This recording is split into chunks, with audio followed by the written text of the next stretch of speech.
Hey guys, and welcome to the Alabama Saltwater Fishing Report presented by Great Days Outdoors Magazine, the first podcast to bring you the local inshore, offshore, and onshore fishing report, whether it's good, bad, or ugly. We have a great show lined up for you guys this week, but first, let's hear who's making the show possible. This week's Alabama Saltwater Fishing Report is brought to you by Great Days Outdoors Magazine.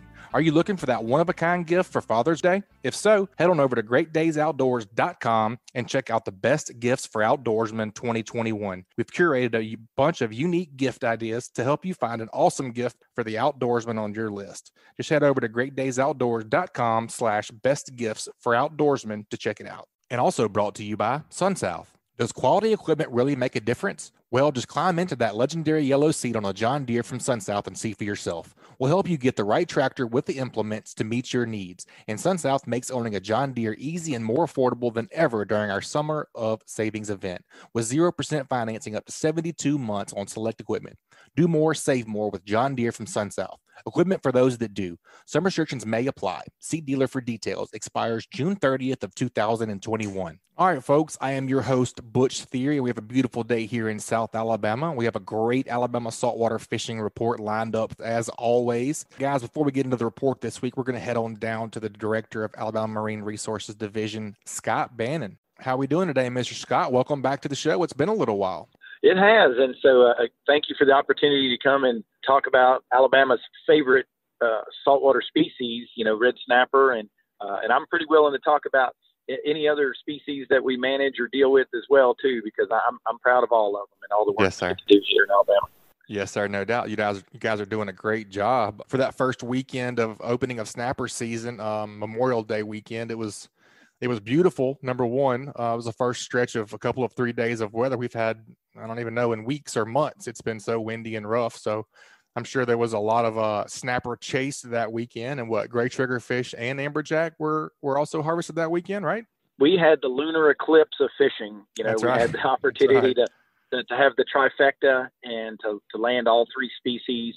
I actually went to the boat ramps in both counties over Friday and Saturday of that weekend and had an opportunity to talk one-on-one with anglers as they headed out and some as they returned. And maybe not as much on the triggerfish and amberjack as some people would have liked. It was still a little choppy, but so they didn't maybe get to the spots they wanted, but they got out there and caught red snapper.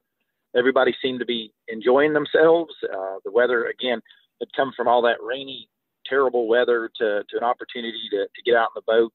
People took advantage of it, and that's what we want here in Alabama. So it was a great weekend to honor the fallen and also go enjoy some red snapper fishing. So I think people did pretty well.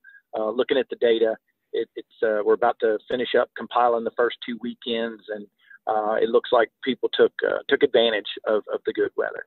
Yes, sir, no doubt. So now we've had 2 weekends behind us for snapper season. How was the turnout looking? I know you probably can't give us numbers yet because those aren't released, but how was the participation looking so far as maybe as comparison to years past? Do you have anything like that? It was really good. So last year was one of those things where my heart sank when we got the weekend report because, COVID was full speed ahead and people didn't have opportunities to do any other outdoor activities. So they went fishing, and it kind of panicked me a little bit. This year, the numbers, I think, are going to be similar, possibly with the amount of fishing that went on. The interesting thing is I think it's going to have been evened out a little bit between the 4 days, especially in the opening weekend. Last year, the Saturday was off the chain. We had not seen effort like that in one single day in the last several years.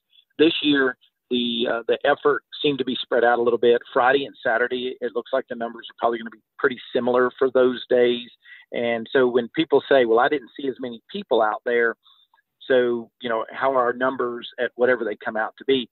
But it looks like the effort had spread out a little bit. And that's good because that means that, the boat ramps weren't quite as chaotic, even though there's still a lot of activity, not as these large numbers of people trying to fish on the same reef. So it helps with that. So when people spread the effort out, it really helps make the experience even better. And this past weekend, the weather was a little bit windier. So I look to see some numbers that are, maybe slightly lower, and we should have those probably by the beginning of this next week to post at outdooralabama.com. Yes, sir. I feel like I noticed, just me as a general observation, I felt like more people were going out at night, which I thought was interesting. I guess maybe to battle the heat and the crowd. I guess you have your obvious barriers to entry with that, but I thought that was interesting. I noticed a lot more folks going at night. We had a discussion among some of the staff, and I mentioned the same thing, that we didn't have the chaotic 8 o'clock in the morning. Yep. Everybody's got to be at the boat ramp. And I even told our staff as I was leaving Dolphin Island on one day, I said, I really think people are learning to space out their efforts, that, they're learning to fish at different times of the day. You don't have to go first thing in the morning, and you're not having to travel very far. So if you make an afternoon trip, an early evening trip, you can still be in by dark. With electronics now, people are getting more comfortable operating at night, and there's lots of opportunity for that. I like the weather and the temperature at night sometimes, but so we are seeing that effort spread out a little bit, and I think that's great. And we are also seeing in Mobile County, with the boat ramps at Deltaport and Bonnie La Battery, that people are launching there instead of driving all the way to Dolphin Island. They can launch from those two ramps and go offshore, and it's only a few extra miles of boat ride as opposed to the driving and having to deal with the general congestion and walking the long distance to park at Dolphin Island. They're leaving from Fowl River, even Jemison's bait shop there just north of Dolphin Island. So they've spread out that parking as well, and that's great. Unfortunately, in the Orange Beach area, it is extremely limited and very frustrating. And we understand that. I look at that almost every week, trying to come up with solutions, and I have some thoughts, but there's no doubt that it's a challenge just finding a parking place in Orange Beach. But I will tell you that Fort Morgan, we're rebuilding the Fort Morgan fishing pier, and that's going to be a great opportunity for folks to go fish when it's done, probably late summer, early fall. But we'll end up cleaning up the parking lot there, adding some more aggregate to allow people to park at the pier and also park their boat trailers. There were probably 100 trailers there on Saturday, and there was plenty of space. They can park down in the grass. The ramp, it's a great ramp to use, and it's easy access to the Gulf. So a lot of people are really taking advantage of just driving out to Fort Morgan, launching from there. And it was steady, but it wasn't chaotic. And there were probably 100 trailers there. So I think people are learning to manage their time a little bit better and making it a better weekend or a better fishing trip for them instead of getting stressed out about the boat launch. Sure. Heck yeah, man. I mean, that's a big deal. I mean, I'd rather have an extra 30-minute boat ride. Obviously, fuel. I wouldn't think the fuel would be a huge concern with that little more of a run. But yeah, I mean, if you're running from foul, it'd be much better to be kicked back in the boat than be walking on hot pavement or be waiting in line at Billy Goat Hole. I can tell you that, Cap. It is. Anything you can do to lower your stress level, do it. That's what I say. So, in Baldwin County, they're looking to here in the very near future break ground on the boat ramp near the Foley Beach Express. And so, we get that complaint where people say, well, nobody's going to want to run their boat that extra distance to go fishing. And I said, yes, they will. If they know they can get a parking spot, absolutely, and not have to deal with traffic, the boat ride is the best part of the day. So I think that's a great opportunity. I'm thankful that Baldwin County was able to take advantage of some funding to the Gamesa funds and other funds to create this opportunity to provide a boating access, because again, it is such a challenge, and we have so many people that are trying to get out and just enjoy boating in general. Boat sales are up, and that's good, but the flip side is you need a place to park and launch, and so it's a great opportunity there in Baldwin County. Yes, sir. Just to wrap up here, I want to put you on the spot, but I know Amberjack just closed. Is there any inclination that there might be an additional season this year? So Amberjack federally is an August start date. So it really, this fishing season for Amberjack was the end of last year's fall season. So it'll be through the end of summer before NOAA pulls together the data, because they do it in what they call waves, and it's a time period. So it will not reopen again until August, but since that is the beginning of the season, Gotcha. It will open in August. So depending on, I think we're going to get through 4th of July with red snapper fishing this year. Weather and effort will determine how far we get. But again, I think we're going to have a pretty good season. And again, you'll have Amberjack open again in August. Awesome, man. We appreciate you being on. We look forward to looking after those hard numbers whenever they come out in a couple of days, like you said. And we appreciate you being on the show, man. We appreciate what you guys are doing. I know it's better for anglers, and things have increasingly gotten better, and we can just hope they're going to keep getting better and better. So we appreciate what you guys are doing up there, and we appreciate you being on the show, sharing your knowledge with us. I appreciate the opportunity to talk about it and share the experiences with everyone. And again, look for those numbers at outdooralabama.com at the beginning of next week, and we should have a graphic posted. Awesome, Director Bannon. We appreciate you being on the show, and we'll talk to you next time, buddy. All right. All right, folks, let's head on down to Dauphin Island, Alabama, and get our first report of the day. Let's talk to Captain King Marchand. He's a captain and owner of the Lady Ann with Captain Mike's Fishing. How are we doing today, Captain King? Doing good. Doing real good today. I'll call you Captain Wahoo, Hoss. I've heard you've been smashing them. I know, right? We've been getting lucky a little bit this week. Done real well with the Wahoo. Right there in close, too. That's great, man. Whereabouts you been getting those? Man, it ain't been probably 12 miles offshore, and that water's been getting real blue. Bunch of grass out there, all kind of scattered around. But we've been catching them just coming and going in between snapper spots and headed offshore. Just we keeping kind of them. stopped the other day. Go ahead. We kind of stopped the other day and targeted them a little bit more. When we saw some more grass, we'd slow down next to them and make a couple passes around it. And it seems like it worked out well. We did that a couple times. That's how we got a few of them. So. Yeah, man, that's a great point as well. So, you have any favorite colors or anything you're pulling on these fast trawlers? Well, I'd say for the Wahoo, my favorite's probably purple and black. And it seems like I would agree with that. It may be coincidence, but it seems like we catch more of them on the purple and black on a cloudy day.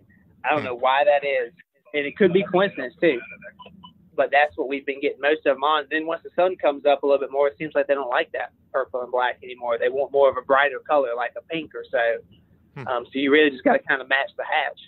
Yeah, that makes sense, man. What's your optimal speed there if you're running in or out or in between spots and you got your trollers out? What you think the optimal speed is there fast trolling? Probably about 12 knots. 12 knots is a good speed. We're still catching plenty of them, and we're still covering enough ground to get to where we're trying to go to.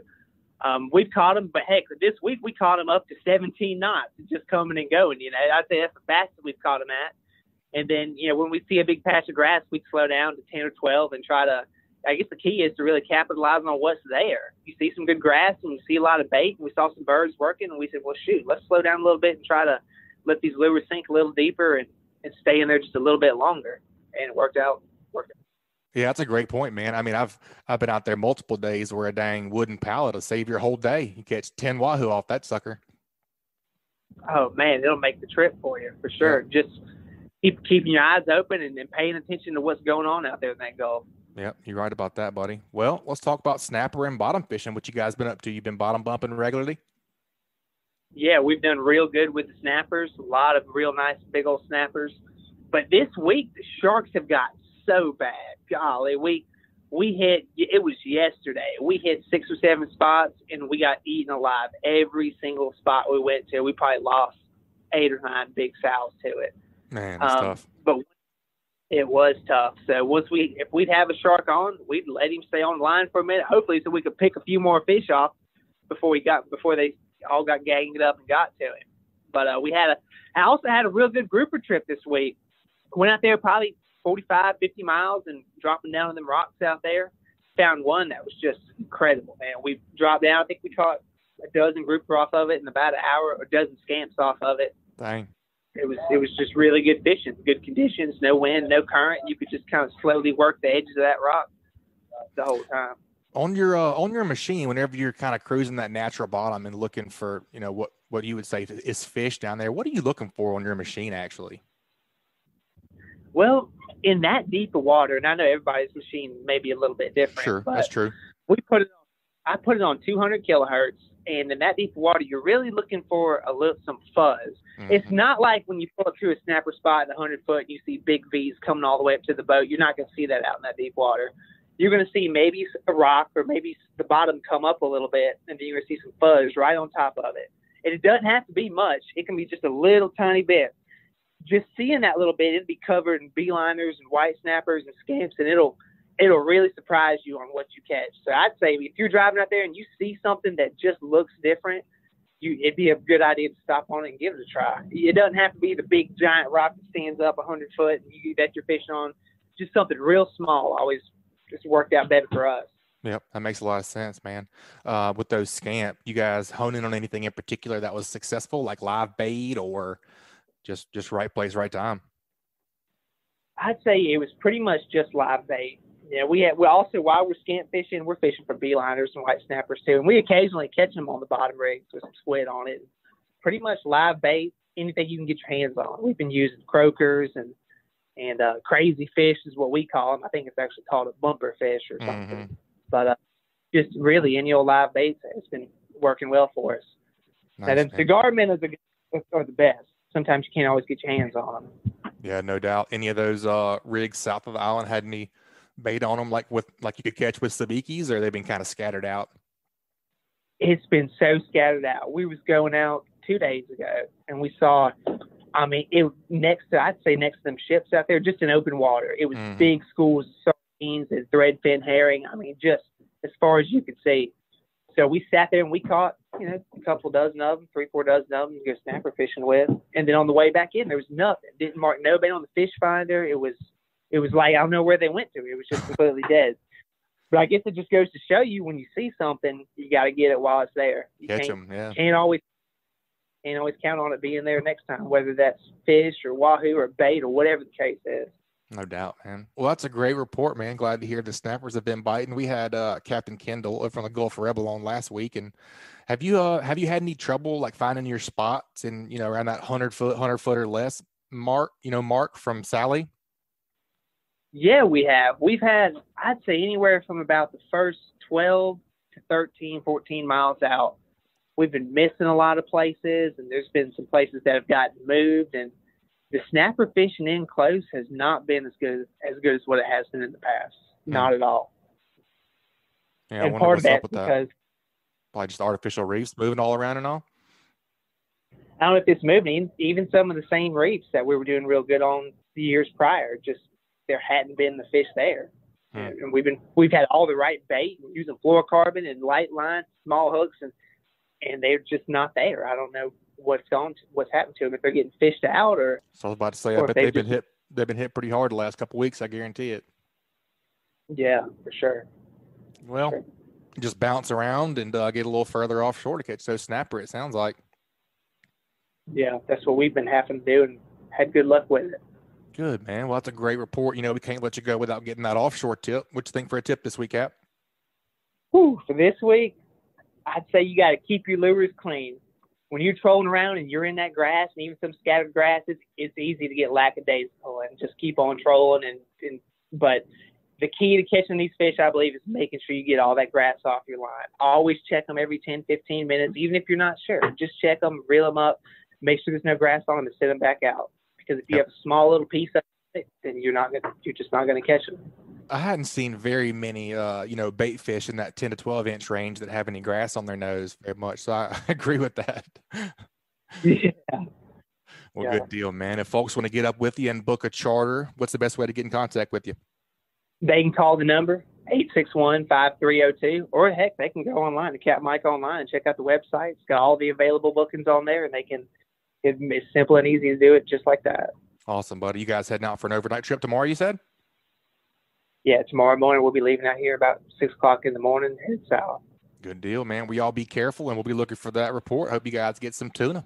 All right, Butch. Well, I appreciate it, man. Y'all take it easy. All right, Captain King. Thanks for the offshore report, buddy. We'll talk to you next time. Yes, sir. All right, folks. Let's take a quick break and hear from a few of this week's sponsors. That segment was brought to you by Daycool Heating and Air. As the saying goes, if you don't like the weather in South Alabama, wait 10 minutes because it's going to change. But one of the things that is very predictable is the pricing at Daycool Heating and Air. They offer flat rate pricing and they don't charge for after hours calls. Let's face it, your HVAC always seems to act up whenever you need it the most. Don't get stuck between a rock and a hot place. Daycool offers flat $45 service calls, $59 tune-ups, and they offer free estimates on equipment replacement. The pros at Daycool have been servicing Mobile and Baldwin counties for over a decade. Contact them at 251-633-5121 or check them out online at www.daycoolair.com or on the Daycool Heating and Air mobile app. They are license number AL07028. And also brought to you by Test Calibration. Is your diesel engine showing signs of low pressure or excessive engine smoke? If so, you may be in need of a repair to your diesel fuel injection system. Test Calibration has been selling and servicing diesel turbochargers and fuel injection systems since 1976 and are up to date with all the latest diesel technology. No matter if you're running a diesel in your boat, tractor, or truck, Test Calibration can help you. Contact them at 800-822-0057 or visit them online at testcalibratondieselandturbo.com. All right, guys and gals, let's head on down and get our inshore report. Let's see where Captain Patric Garmeson has been with Ugly Fishing. How are we doing today, Cap? Doing well, Butch. Just wrapped up a real fun trip with a couple of young bucks, 15-year-olds. They're just kind of getting into fishing now, and a lot of times you don't hear of 15-year-olds getting into fishing this late. You know, a lot of times they're introduced at a much younger age, and they sure love the saltwater game after today. Good, man. Yeah, you got some fresh young backs. What'd y'all pull on? Kind of a little bit out of my repertoire or whatever, but the request was each of the boys wanted to catch him a shark. So I said, well, feel like I can at least catch him some sharp nose or some spinners or something like that.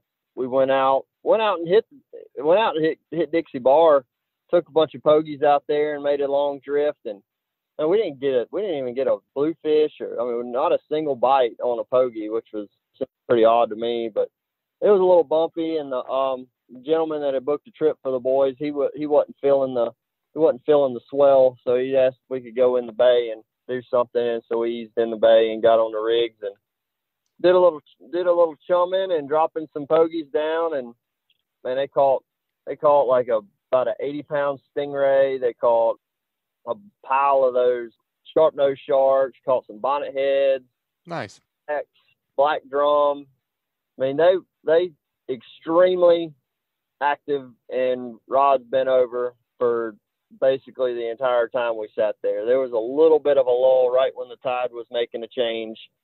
I had a free line mullet out for, man, it must have been out there for over an hour, all the way through the tide change. And then all of a sudden that thing gets to screaming. I was like, man, I mean, it was running so hard. It had me thinking king mackerel in the bay. Had to pull off the rig, chase it down, and it was a 5.5, 6 foot shark. And that absolutely blew them boys away. They were so pumped after that. And that's awesome.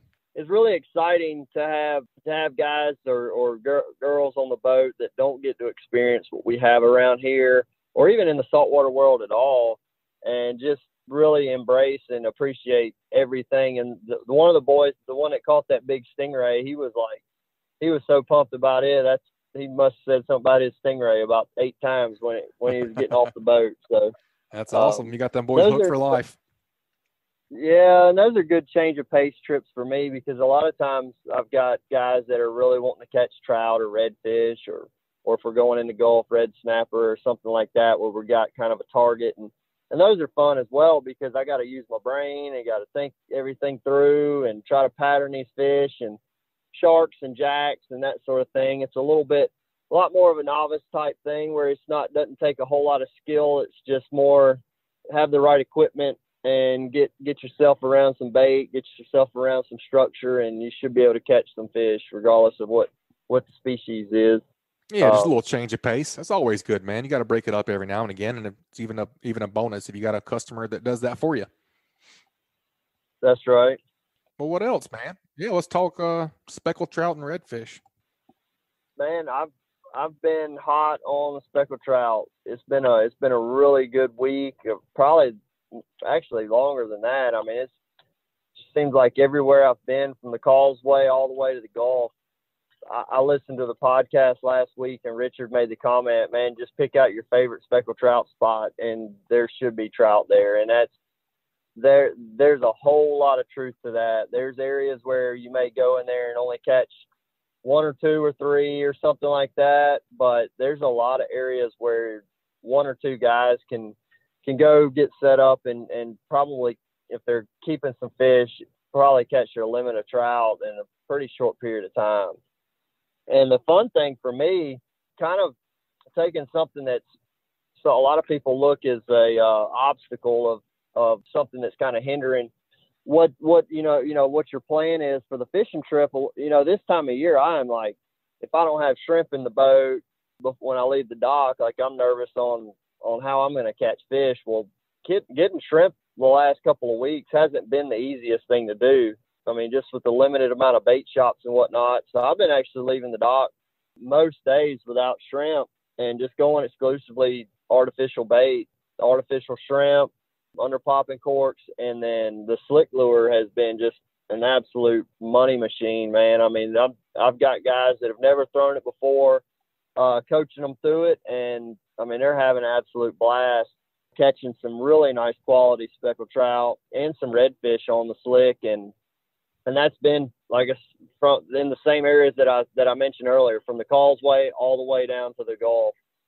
And I mean, it just seems like if you get around some mullet and it's in an area where trout would frequent, there's trout there, and they're going to slam a slick lure right now.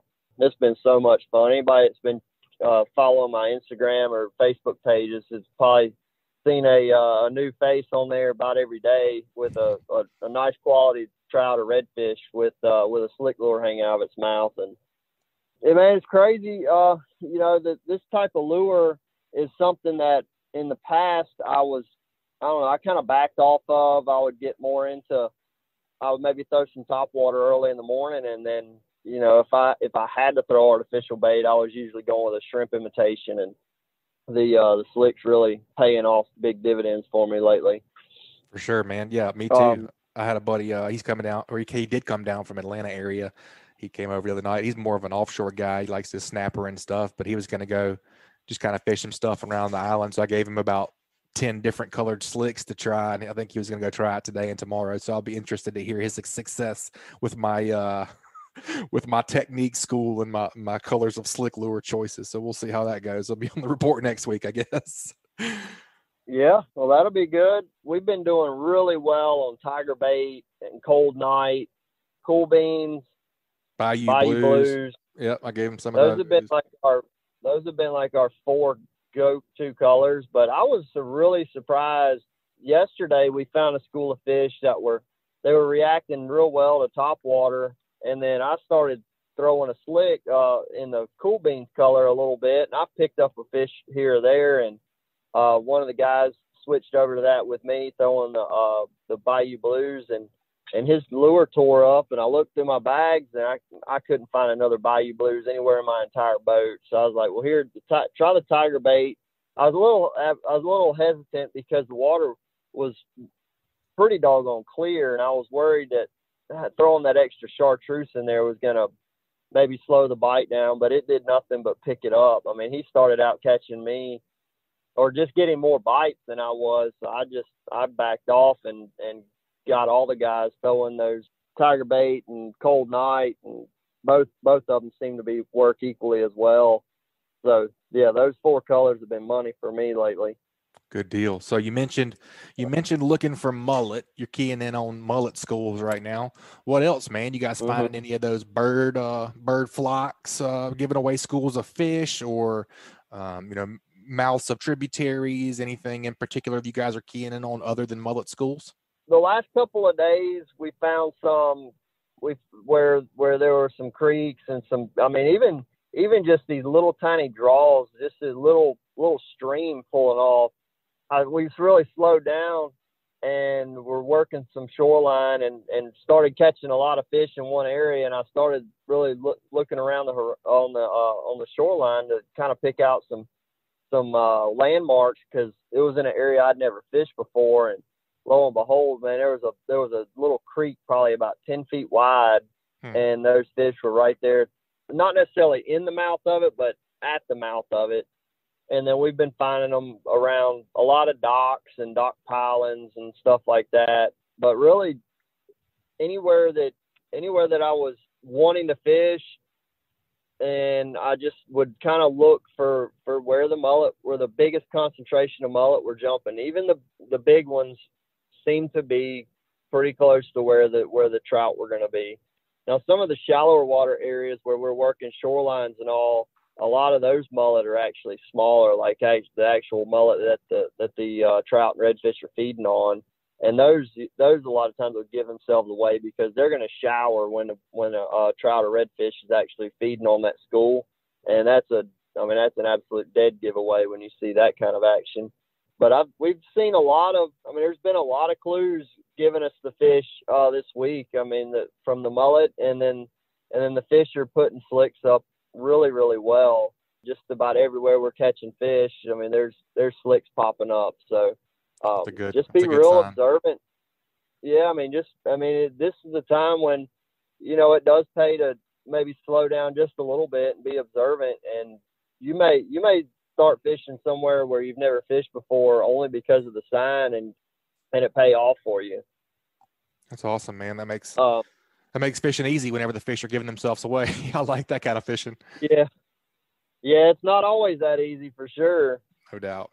There's many days where you're out there and you're like, all right, where do I start? Yep. Show yourselves. Yeah. Just, can you stick your tail out of the water? Can you jump? Can you blow up? Can you give me something? Yeah.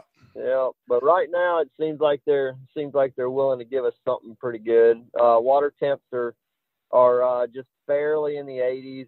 They're 81, 82 degrees when I'm leaving the dock, and maybe 83, 84 at the hottest when I've been returning. So water's still pretty comfortable for the fish, and you know, we'll start seeing that bite start to slow down a little bit as it gets into that mid and upper 80s. But we've been blessed with some really nice weather and fairly unseasonably cooler temperatures. I mean, this week has been really the hottest weather we've had all spring. So man, we had an awesome extended spring.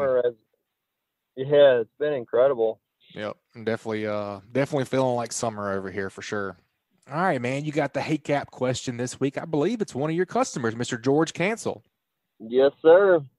He just fished with me a week or so ago and just booked another trip for him and his wife in August. So heck yeah. I'll be seeing him here pretty soon.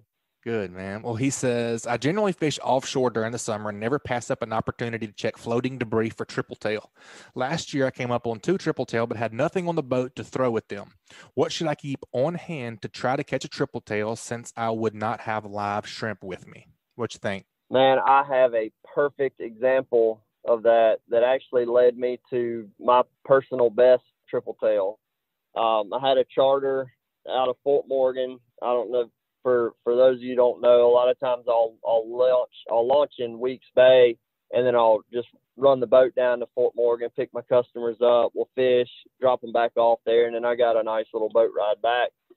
On those nice calm conditions, I like to go slow and look for triple tail, look for debris or whatever. This particular day was a charter, kind of similar to the one I had today, where I just had some folks who just wanted to catch fish, and it didn't matter if it was sharks or kings or bonita or whatever. So all I had was as far as on the boat for bait were live and dead pogies that I cast netted. I did have 1 or 2 rods, like smaller trout size rods that I could use for casting lures, like for Spanish and stuff. So I had that as far as my equipment was, say, that 7.5 foot medium action rod. But then the only bait I had were pogies. Well, when I was going along, I saw one, and I threw an artificial shrimp at it. Man, he hit it and spit it out, And I was like, all right, I want to catch this guy. What can I do to make him eat? I said, well, I'll try a pogie. I mean, the pogies I had were like, 8-9 inch long golf size pogies. So I was like, all right, they're not going to eat this. So I took it and just chopped it up, made some little pogie chunks, put it on a hook, threw it over there. It hit the water, and the fish ate it within seconds. And I said, all right, well, that works. Right. That was not the big one. That one was just a little guy, or maybe just barely keeper or something. And then I start looking, and there's some more debris around. I see another one sitting there, and I said, well, dang, I'm going to try that again. Threw it over there. Boom. Ate it. Caught him immediately. That's crazy. And then I look around. There's like some more logs, and I see another fish, and I didn't really get a good look at it. I could just see that the fish was down below this debris, and I did the same thing, just a 1/0 Kale or circle hook. I don't remember which hook I had on there, but then just probably about a 2-inch by 2-inch square piece of pogie on the hook, put it on there and tossed it over there free line, and that fish hit it instantly. That was a 22 and a half pound blackfish, triple tail that was my personal best. Caught it on a chunk of pogies. So that's funny because I'm sure what I was going to say is I'm sure if George is going offshore snapper fishing or whatever, a lot of guys take pogies. That particular trick worked well for me that day. I can't say it's going to work for every fish you come across, but it certainly worked for me. So one thing is if you're going to take your time to look for them in and out, have you a rod that you can cast. Yeah, that would be my next thing I was going to say is have the right setup, and then you can kind of taper it from there if you get lucky. That's right. It's kind of funny because I think about blackfish or triple tail as kind of a fancy fish, and eat a chunk of pogie. It's just kind of funny. That fish demeaned himself, in my opinion. Triple tail should only eat diamond encrusted live shrimp. I'm just kidding. I've seen you catch some things on a slick lure. So I mean, and I know the one. I don't know, but it seems like the ones a little bit offshore, they seem to be a little dumber in my opinion. I've caught them on like fresh frozen, or I guess freshly thawed, bigger. The bigger ones. I've seen Joe package them. Those big ones that you eat. The big bait ones are ones that die in your live well that are the size of your hand. I've seen him lay out 4 or 5 of those on a piece of paper towel and freeze them like that, and they'll eat those too. I've seen them eat a big old dead shrimp too. So that's a great Hey Cap question, George. We appreciate that, man. George is going to get a prize pack from the Slick Lure. George, make sure you email us at alabama@bestfishingreport.com to redeem your Slick Lures. You guys make sure and get in those Hey Cap questions at that email address, or we try and make some posts every now and again on the Best Fishing Report page over on Facebook in that Alabama Saltwater Fishing Report private group. Captain Patrick, I know your bookings is busy. As always, it's the busy season, but if folks want to get up with you and book a trip, what's the best way to get in contact with you? The best way is go to my website, uglyfishing.com, click the Book Now button, and you can see all my availability and book right there online. It's a pretty easy process. I think I've timed it before, just doing a trial. I think you can book a trip in under a minute. And I've got guys that are in their 80s that book on there online, and I've got the young bucks, the 30-year-old doctors and lawyers and stuff that fish with me. Those guys they absolutely love it. They'll take a lunch break or something while they're at work and find an open date that fits their schedule, and they book it, and then a lot of times they'll just send me a text or something just to make sure I got the notification. Yeah, but then hit that or reach me on my cell phone at 251-747-1554. You can either call or text. A lot of times text works a lot better to where I can reach back to you once I get back off the water. And then just keep up with what I'm doing on Facebook and Instagram, TikTok, wherever you want to spend your time on social media. That's right, man. I'll be there. Awesome, Captain Patrick. That's a great report, man. A great Hey Cap question. We appreciate you being on as always, buddy. Look forward to talking with you next time. Well, I do appreciate it, Butch, and hopefully the rest of the show goes well, and y'all keep whacking them out there. All right, Cap. You too. Be safe. Well, that wraps up another great segment, and that segment was brought to you by Alabama Marine Resources. The Alabama Marine Resources Division reminds all recreational anglers who harvest gray triggerfish, greater amberjack, or red snapper that their catch must be reported through Snapper Check. This includes vessels, kayaks, and shore anglers who possess any of these reef fish. Reporting is mandatory and must be done prior to landing fish in Alabama, regardless of where the fish were caught. Anglers can report to Snapper Check online at outdooralabama.com or through the official Outdoor AL app. For more information about Snapper Check or any of the 2021 fishing seasons, please visit outdooralabama.com. And also brought to you by Dixie Supply and Baker Metal Works. Save time and money by buying from the most reliable manufacturer on the Gulf Coast. Buy it today, pick it up today. They offer 20 Sherwin-Williams colors to choose from and have a 40-year warranty.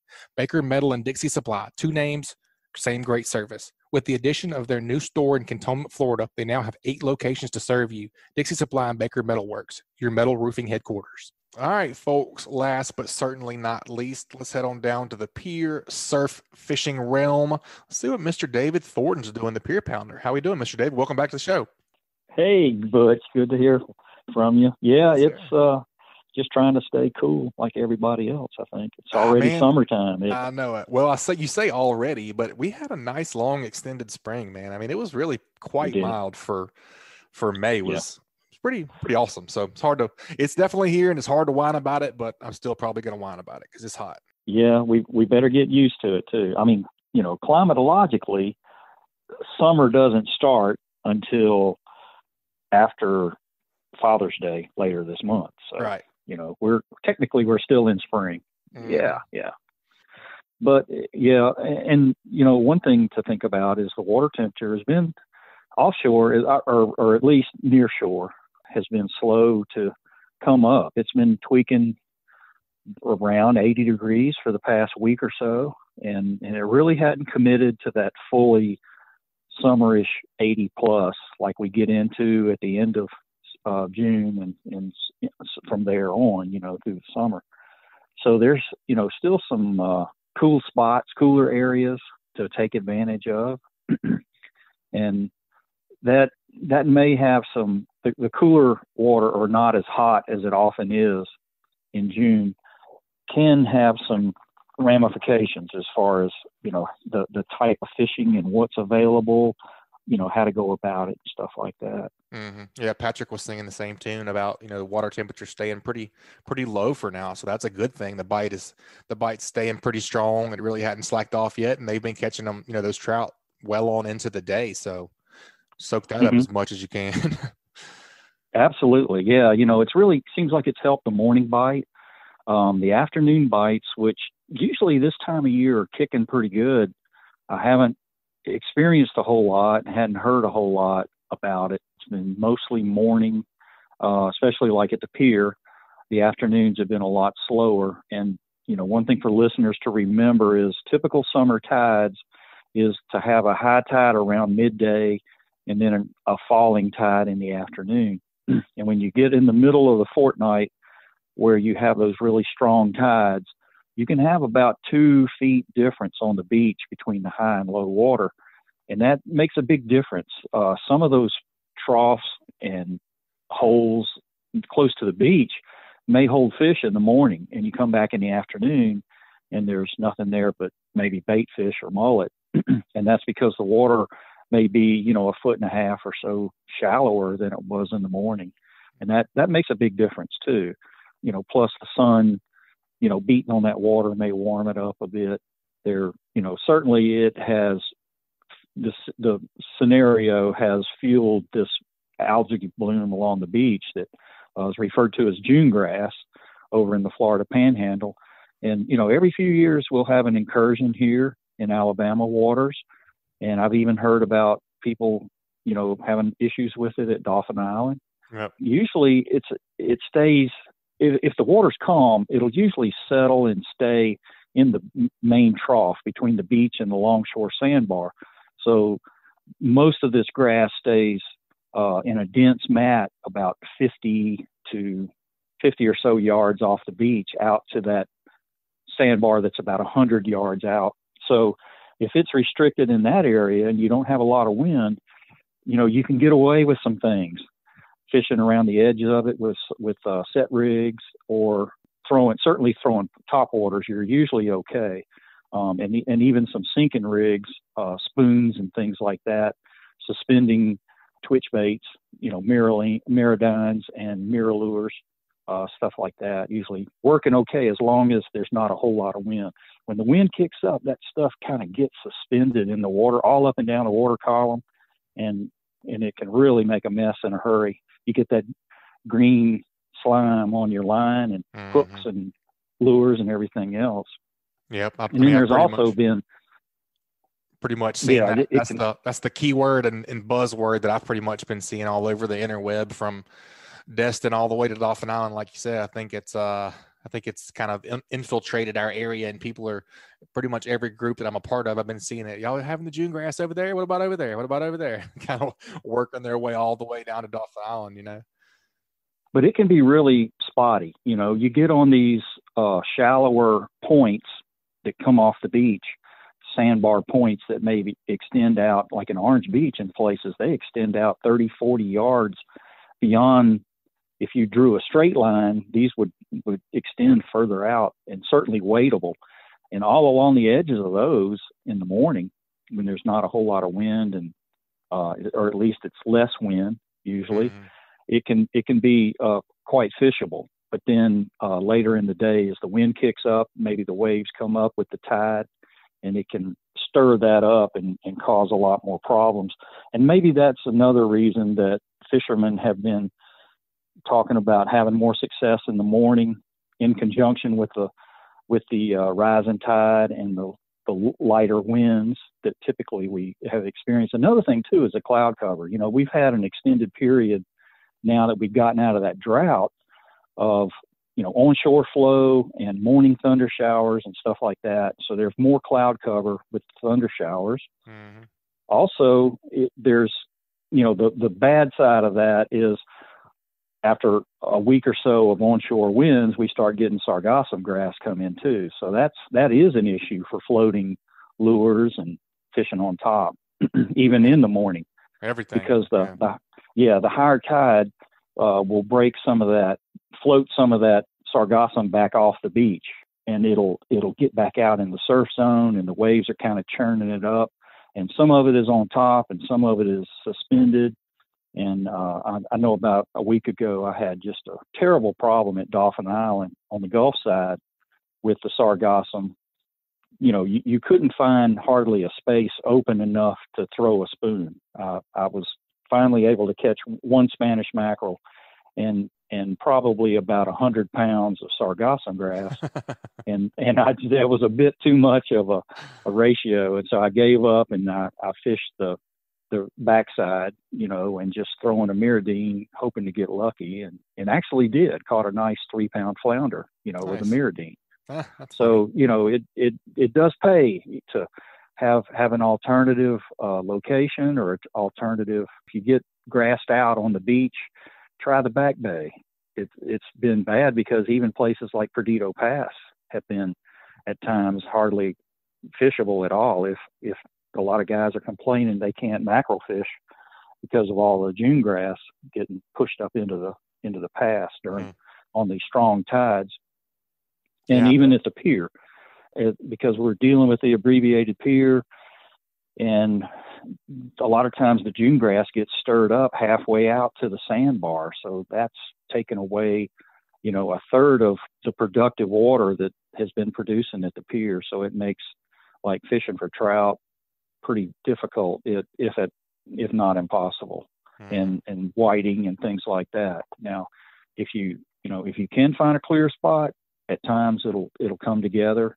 Had a really fun trip last week at Dauphin Island where I found a nice little sandbar drop off where the tide was pushing in over it, and the water was clear that day because the seas weren't very big and the winds were pretty light early.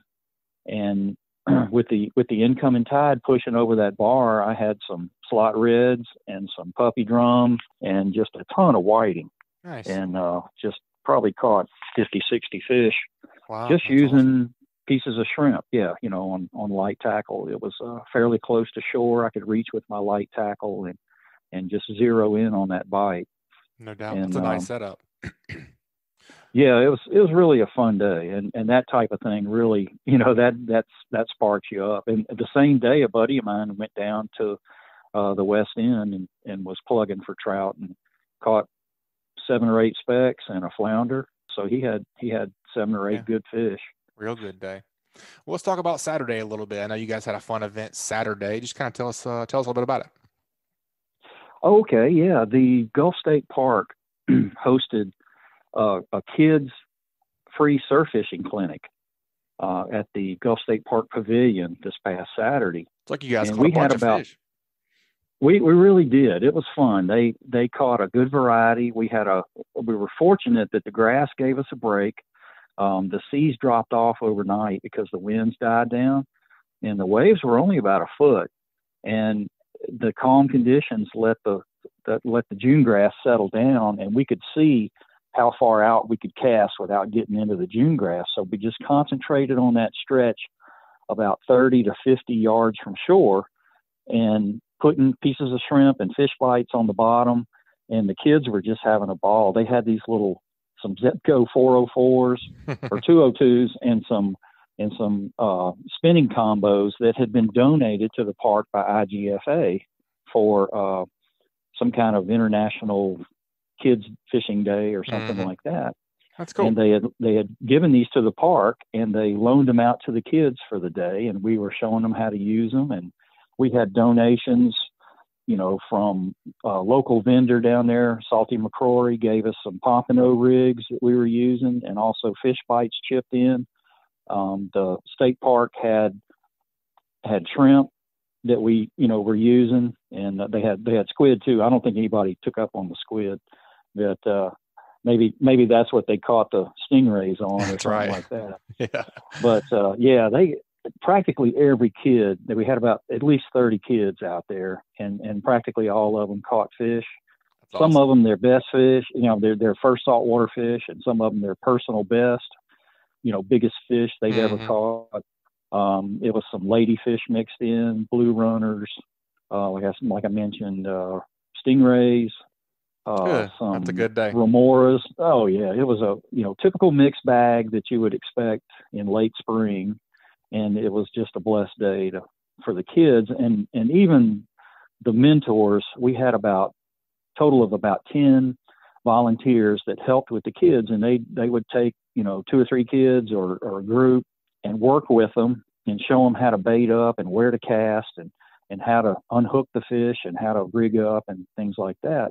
So they got a real good basic few hours of fun on the beach with the sand between their toes. And it was just a really fun morning Awesome. with these kids. The weather cooperated. It was, the breeze did pick up just a little bit, enough to make it comfortable. It stayed cloudy. In fact, it drizzled on us a few times, but it never rained hard. And so the weather was quite cooperative as well. And like I said, I felt like we were really blessed with good opportunity and good times and some good fish as well. Good deal. Yeah, it's all about conditions for sure, man. In fact, the state park said they want to do that again in the future. And a lot of people that had missed it, that wanted to mentor, they said they want to know when it is so they can help out next time. So I think it'll just grow. Yeah, good deal. Looking forward to it. Yeah, let us know on that. We'll be glad to get involved somehow if we can. Yeah, we could probably just post it on the Facebook page or something at least. When it comes time. Yes, sir. Well, a lot of the guys offshore and even inshore have been talking about a ton of sharks, man. Have the sharks been on the pier lately? They own the pier. Yeah. Crazy. What are we going to do about these things, man? Seems like you can't get rid of them. I really don't know for sure. In the past, I have talked to the higher ups at Marine Resources about the shark problem that we've been experiencing at the pier since about 2014, and it's only gotten worse each year since then. And it's almost at times it's quite a contest. It's hooking fish at the pier isn't as much of an issue as landing a fish. Right. And for a lot, it makes a lot of fishermen discourages them. And I haven't kingfished off the pier for 5 years because, I didn't see putting in the hours to hook a king on the pier and then have a shark eat it. Right. So, 90% plus of the king mackerel that were hooked on the pier were being eaten by sharks. And that's in the previous 4 or 5 years. And they've always been around. Occasionally somebody would lose a fish to a shark, but we never had them in the numbers that showed up in the 5 or 6, 7 years ago range. And I've heard some things anecdotally. I don't know how true they are, but it got a lot to do, I think, with shark management. And the state of Alabama's regulations, they're going to pretty much follow what the federal regulations are. Mm-hmm. And everybody seems to have this mindset that all sharks are endangered. But if you look at the population of blacktips along the northern Gulf Coast, that is a healthy population. Right. Yeah. And in my opinion, it needs to be sorely knocked down a notch or two. One thing that really hurts is sharks like that, the black tips and spinners, have a 54-inch minimum length that you can retain them. And, these are sharks traditionally that we would catch even in the bay. They catch a lot off Cedar Point Pier, Fairhope Pier, places like that. And, people would eat them. And we would catch plenty in the boat, 3, 4, 5 feet long. Well, what happens is those sharks, the only predators they have are bigger sharks like the tigers and makos and stuff like that, which are relatively scarce. And much further offshore, usually. Yeah. But they also help keep these coastal sharks in check. And since their populations have dropped, these bigger coastal sharks have dropped, the population of the black tips and spinners has just ballooned, mushroomed. And another issue too is that those two species look so similar to the sandbar shark, which is a federally protected species. So even when we had the shark events at the State Pier a couple of years ago, they wanted to have somebody on hand that was good enough at shark identification to where if somebody hooked a sandbar shark, they wanted to release them before it was put on the deck.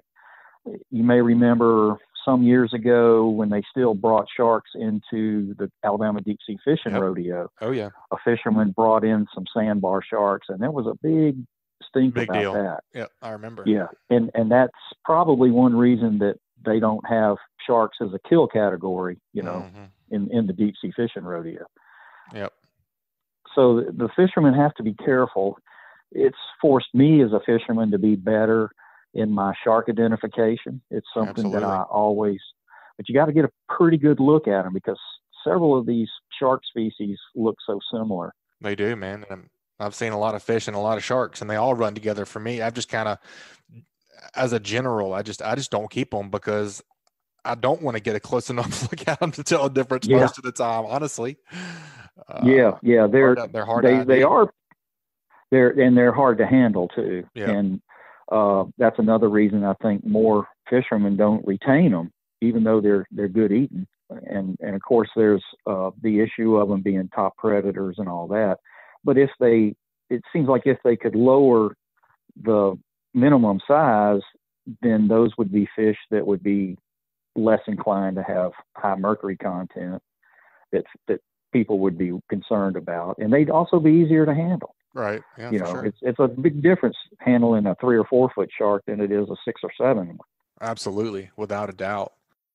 Well, man, that's a great report. Folks want to get up with you and book a trip, or just get in contact with you. What's the best way to get up with you, Mr. David?